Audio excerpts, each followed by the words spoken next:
the other judges, and the new judges, as well as the registrars and other officials. I congratulate the new judges. All of you, congratulations. I'm always very happy to watch the young people coming up to take up these positions. When I started doing this work, I was mainly swearing in people who were older than me. The people like Mzee Wambuzi, all of them were older than me. But I'm now happy to see my grandchildren being sworn in. Now the Chief Justice has given the summary of the efforts we are doing in the judiciary.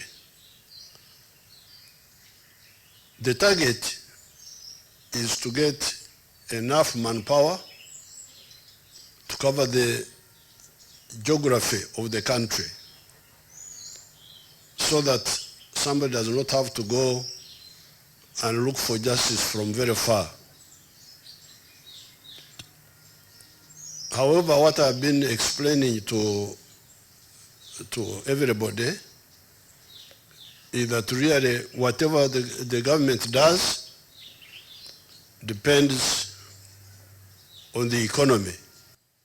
The private sector is coming in, doing most of the work, but there are two problems on the side of the executive and the legislature to some extent. This is the problem of delaying the private sector, because the private sector are the ones doing much of the work. Uganda is not suffering from food crisis. We have food. Who is growing the food? The farmers. The factories are producing soap, what we need. Who are doing that? The manufacturers. The services, the ICT, much of this is the private sector. So therefore, the work of the state is to enable the private sector to create wealth for us. That's how judiciary now comes in, as his lordship was saying.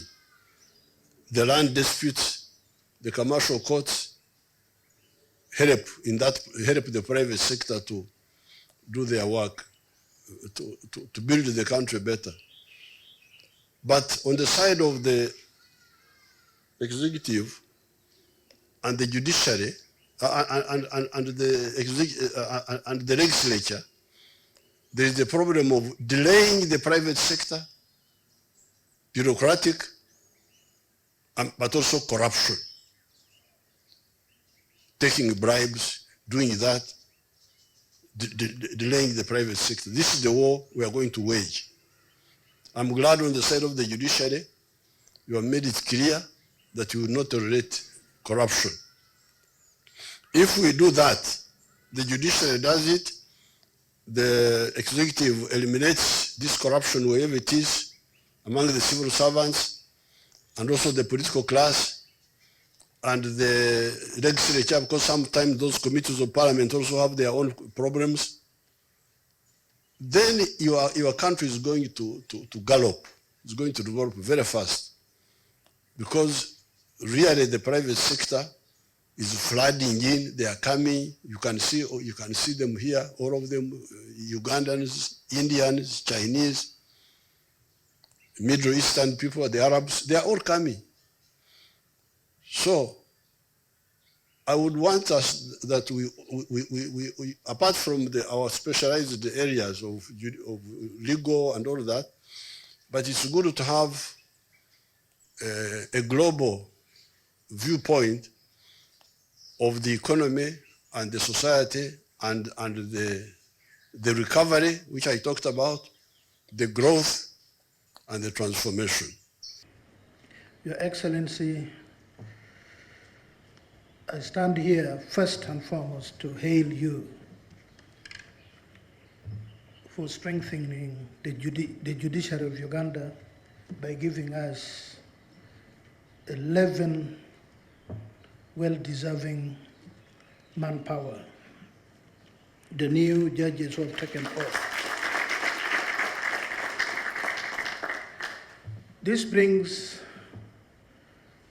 the number of High Court judges to 81, which is slightly over 50% of our requirements. I congratulate you, my lords, who have taken oath. You are most welcome to the judiciary family.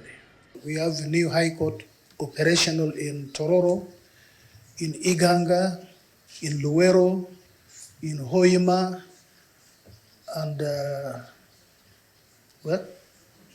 Rukungiri, yes. Rukungiri. Those are now operational. With the new team you've given us, Your Excellency, we are going to expand the High Court circuit to be operational in Moyo in the West Nile, Kitgum in the Chole sub-region, Apache in Lango sub-region, Kumi in Teso sub-region, Bugiri in Busoga sub-region, Chiboga in Buganda sub-region, Bushenyi in Ankole sub-region, Kasese in the Greater Toro sub-region, or the Rwenzori sub-region. Your Excellency, the proof of the pudding is in the tasting. So we're looking forward, and I think that's why they give you an acting appointment of 2 years. I need to say this from the very outset. We need proof of that pudding, that indeed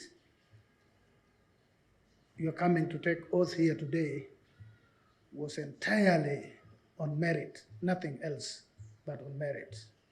Because as the Honorable Minister said, no one would want to be in the position of the chair and commissioners of the Judicial Service Commission when it comes to picking from the hundreds or close to thousands of people who are competing for the position which you've been favored to take today. So when you come to know that we're all out expecting the very best from each one of you. This is part of the building project that you are championing to ensure access to justice for all our people. You do recall that we came here to Cabinet and the Cabinet approved the increase of the number of judges of the High Court, justices of the Court of Appeal, and also justices of the Supreme Court. We do believe that our people should not walk long distances. In the same way that you have enabled government to be closer to the people, the judiciary is a very important arm of the government, and therefore it should be accessible to the public. This occasion, therefore, is a solemn occasion that we are publicly witnessing your commitment. You are keeping a promise to the people of Uganda that they will have access to justice. Secondly, I would like to thank and congratulate the Judicial Service Commission. The applicants were very many, and many of them were very good. I don't envy you, Mr. Chairman, my Lord, the Chairman of the Judicial Service Commission, and your commissioners, and that includes the learned Attorney General who also sits in the Judicial Service Commission. It's a very, very hard job, and sometimes there's unfair criticism, some of which we even had in Parliament. We had to stand up and explain to the members of Parliament that in the same way that thousands of people stand for elections, but only a handful come to take the oath in Parliament, it is also possible that not everybody cannot be a judge. We congratulate you for exercising this function. I believe that the people you sent to the president are the very best that you could find.